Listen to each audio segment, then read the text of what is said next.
Hey guys, how's it going?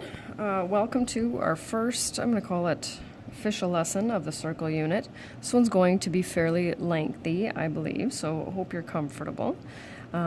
I've attached a blank version of this experiment, so if you happen to have a ruler and a protractor at home and you want to do this with me, if you look up at the top there at the indicator, it says I can construct, not me, but you.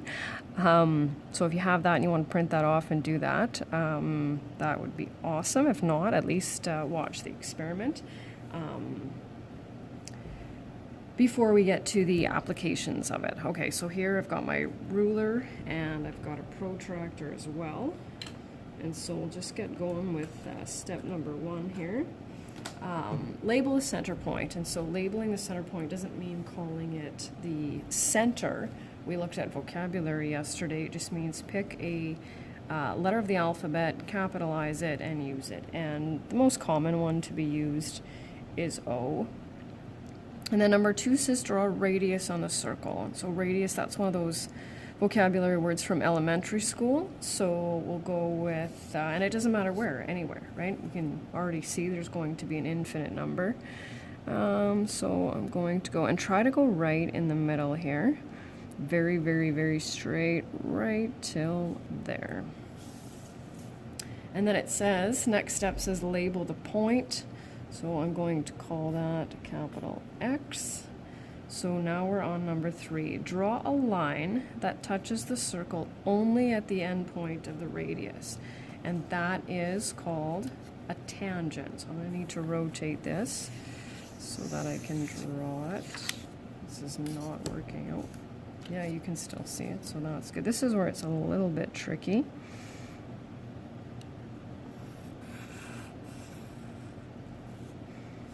So I did that. I'm just going to put some points there and then rotate it back in here. There we go. Put 2 points at the ends of the tangents and label them. So again, we're getting creative with the alphabet here. Okay, now we're number 5.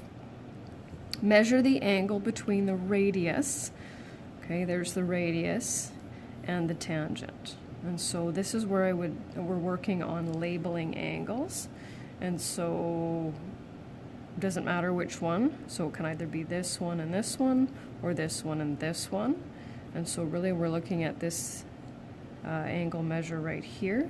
And so I'm going to go on the left side here. And I mentioned in the vocabulary there's 2 different ways to label angles. We need all 3 letters. We just have to make sure the X is in the middle. So we can call it angle AXO or angle OXA. It doesn't really matter as long as the X is in the middle. So then I'm going to get my protractor out. And so I'm starting. Here's the 0, and I'm going to count using these all the way up till, and I end up with 90. How do we measure angles? In degrees up until pre-calc 30. Then it says repeat steps 2 through 5 for 2 other radii and tangents, lines that touch the circle at an end point. So what do you think is going to happen if we do this again? Well, let's see. So I've already got my center point labeled. So this time I'm going to draw a radius over here. And I'm going to label that one R. See if I can do this. This is where it gets a little tricky.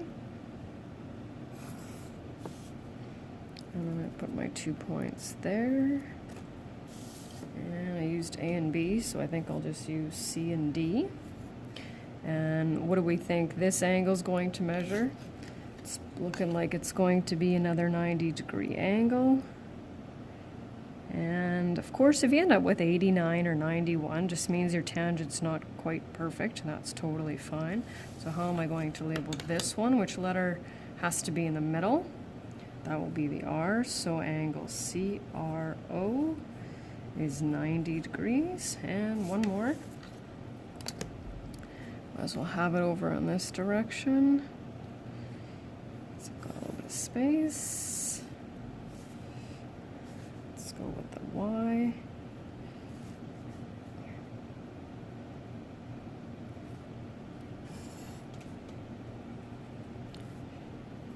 CD, not feeling EF, I'm going to go with MN. MN. And you tell this one's not my best line because it's not even quite on the circle. I think it'll probably work though. We're going to measure angle. O, Y, I'm going to go with N. And 90 degrees. So of course, what do we notice about all three of these angles? Not only are they equal, but they're all, what do we call, what type of angle is that? 90 degrees. They are right angles. They are, oh, probably can't see that. They all measure 90 degrees. Or they're right angles. And so that's our experiment. And now we need to move into what I call the applications of this. So moving that up, and I've also attached the blank notes for that as well. So that first screen just looks at the vocabulary that's specifically related to the tangent section. Yesterday I went through all of the vocabulary words, but of course we're just going to use the ones that we need right now for this one. And so let's just look back at that. I'll just try to slow down a little bit here. O, we call that the center of the circle. OP, so one of the endpoints is the center of the circle and the other one is on the circle. We call that a radius. AB will be a, that's our new one, tangent of the circle, and P is the, that one might have been a little bit tricky, point of tangency. I don't have enough room for that. There we go. So this right here is sort of a summary of the results of our experiment that I just finished doing. A tangent to a circle is perpendicular. So that's when two lines meet at a 90-degree angle, and we saw that, we did that 3 times, to the radius at the point of tangency. So in other words, angle APO equals 90 degrees, and angle BPO equals 90 degrees. Okay, so here's where we get to the applications, and this is going to be something that you've seen before, just not with a circle, I'm thinking. So first thing that we kind of need to do is we'll talk about the angles. So what is the measure of angle OAB? So what are we dealing with here? OA is a radius.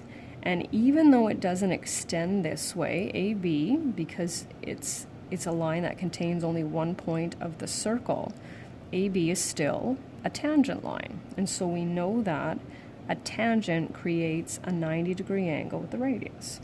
So we'll just sneak that in there. So that means then that angle OAB is 90 degrees. Okay. Now it says, what is the measure of angle AOB? So that's this one here. Well, we might have to do a little bit of a review. No matter what type of triangle I have, when I add up the angles of a triangle, how many degrees in total will I get? Sum of the angles in a triangle is 180 degrees. So we've got 90 there. 180 minus 90 is 90, and then angle ABO is 32. So what's left for angle O? And you can either do the 90 minus 32 or 180 minus 90 minus 32, and you end up with 58. And of course, a quick check to make sure that 90 plus 58 plus 32 equals 180 is always a good idea. And now we're at calculate the measure of OB. And so what we're interested here is this side length. So what type of, what can we use for that? Well, we're dealing with a right triangle. And if I say the name Pythagoras, he came up with a theorem: the sum of the squares of the sides of a right triangle equals the square of the hypotenuse. So first thing we need to do is just make sure that we can recognize the hypotenuse, because that's your job. The way that I look at it, if you can recognize the hypotenuse, the calculator pretty much does the rest of the work. So when it comes to the hypotenuse, we're always looking for the longest side, and in relation to the right angle. Where is it? So here's our right angle, and the hypotenuse is across from the right angle. So you will not, with the exception of this time right now, hear me say a squared plus b squared equals c squared. And I have reasons for that, which I'll share later on, because we're not quite there yet. But anyway, for me, side squared, and I don't need you to write this out, side squared plus side squared equals hypotenuse squared. So I definitely don't need that, but there's the formula right there. So with this OB, are we calculating a side or a hypotenuse? Well, it looks to me like that's the longest side, plus it's across from the right angle, so we're calculating the hypotenuse. So it means we have to know the measures of both sides, and we do. There they are, 10, 24. Doesn't matter which one we put first. No, because when we add, order doesn't matter. So I can write 10 squared plus 24 squared, or 24 squared plus 10 squared, it doesn't matter. And we're going to leave it this way, because that's what we're calculating. It asks us to calculate OB, so that's what we'll do. Now, I don't need it broken down into what specifically 10 squared is as well as 24 squared is, but you can do that if you want. 100 plus 576. So I'm going to put an asterisk on the steps that I need when I'm finished.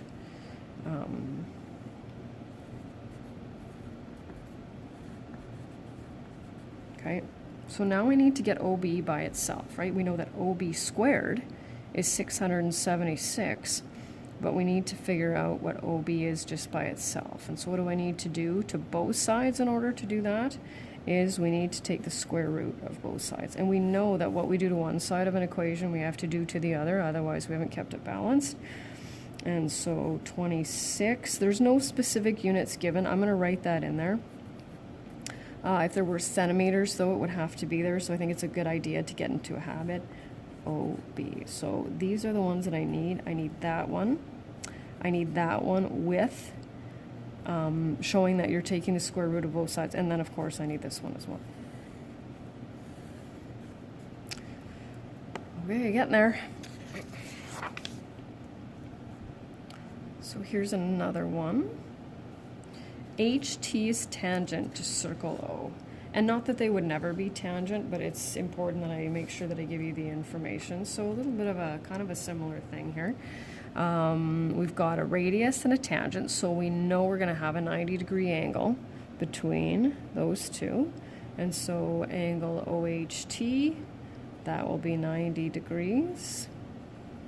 And in this triangle, of course, we still have to have a total of 180 degrees. So 180 minus 90 minus 64 gives us, for this one right here, 26 degrees.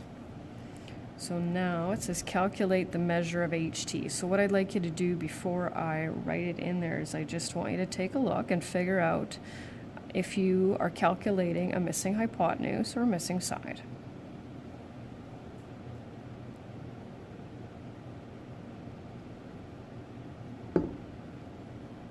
Well, let's see. Here's our right angle. Where is the hypotenuse? Well, we know that it's across from the right angle. So in this case, we know the hypotenuse. We're going to be calculating a missing side. And that's the second of two scenarios. Calculating missing hypotenuse, calculating missing side. So 14 squared plus HT squared equals 40 squared. And I'm going to break it down here. 196 plus HT squared.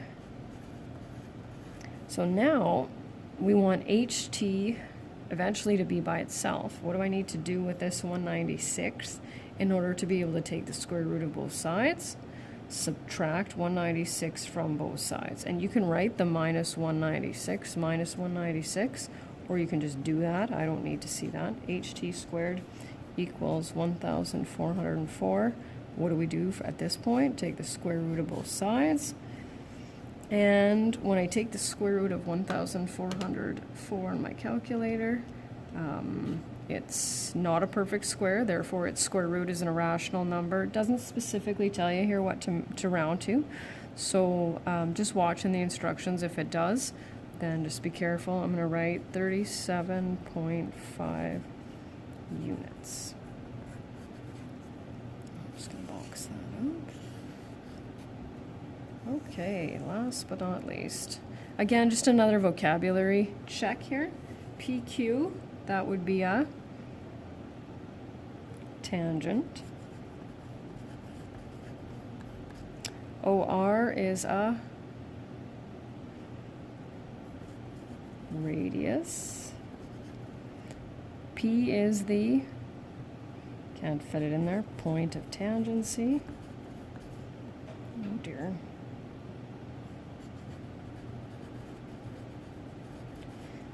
And OP is another radius. What is the measure of angle OPQ? Well, for what I think is the third time, we've got a radius and a tangent, and we know that, based on our experiment, that the radius and the tangent form a 90-degree angle. So I'm going to leave you with a little bit of a challenge question here. It says if OR equals 12 centimeters and RQ equals 20 centimeters, what is the measure of PQ? And so normally what I would do is I'd have this up on the smartboard and I'd kind of just let you look at it and kind of analyze it a little bit and just sort of see what you were able to come up with. And I always recommend putting numbers on a diagram. Most of us are visual, at least to some extent, and so OR is 12 and RQ is 20 centimeters. And so I'm going to put my 90-degree angle in there. And so what I like to do is I like to go, okay, so we know one side of a right triangle and we need to calculate this one here. And so I kind of like to pretend, well, I guess we're in trouble. We can't do that because we need to know the measure of two sides, two of the three sides, in order to be able to calculate it. So what do you think? Is it doable or do we have to leave it? So that means if we need to calculate this, we have to know that. Do we know what this is? We do. OP is a radius, and we know that all radii of a circle have to be the same. So this radius was given to us as 12, which means so is this one. So are we looking for, do we need to calculate a side or a hypotenuse? Right angle, opposite the right angle, there's my hypotenuse, so we're calculating a side. So 12 squared plus PQ squared. What's the total length of my hypotenuse? 12 plus 20, 32.